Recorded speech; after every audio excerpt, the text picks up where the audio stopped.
Aloussène Sidibé, c'est histoire et invention. Alors aujourd'hui dans Histoire et Invention, nous allons faire un bond dans le passé, plus précisément dans les cuisines du passé, pas pour fouiller dans les casseroles, mais plutôt pour s'intéresser à un ustensile apprécié des pâtissiers et des boulangers. Je veux parler du batteur mécanique. Le batteur mécanique a été visité, si je veux être plus précis, a été breveté en 1884 par Willis Johnson. Alors qu'est-ce que c'est un batteur mécanique? Un batteur mécanique, c'est une sorte de fouet qu'on utilise pour monter les œufs en blanc. Vous voyez un peu? Voilà.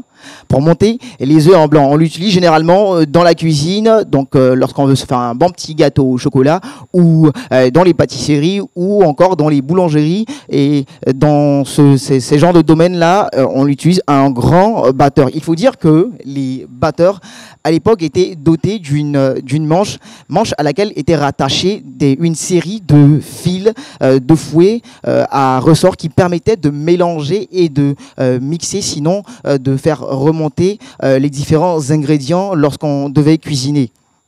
Avant la sortie de l'invention, sinon avant l'invention de Wilson, le batteur mécanique, les femmes, sinon les pâtissiers... L'invention qui date de quand?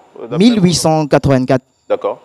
Donc les pâtissiers, les boulangers et tous les férus de gâteaux et de pâtisseries avaient du mal à faire monter les œufs en blanc parce que ça prenait beaucoup de temps et ça demandait beaucoup d'énergie. Alors l'idée ici était de trouver un appareil, une machine permettant de faire, de battre la pâte, donc à frire, la pâte qu'on utilise pour faire le pain, la pâte, le lait, les œufs, tout ça de manière simple, pratique, facile, rapide et surtout homogène.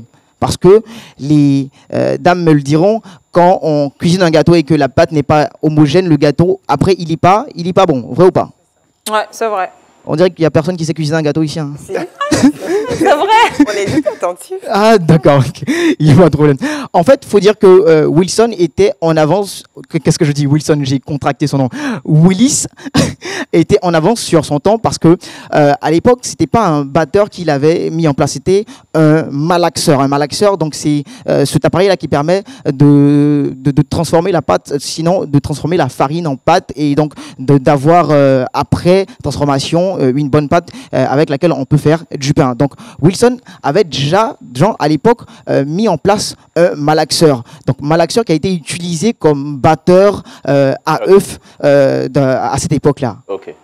Voilà, ça sera tout pour le malaxage ou le mix. Pour le malaxage et le mixage, sinon pour le mélange de cette chronique de c'est Histoire et Invention. Alors on se retrouve pour la semaine prochaine. D'ici là, inventez, innovez, créez, réinventez votre quotidien. Ok, merci beaucoup mon frère.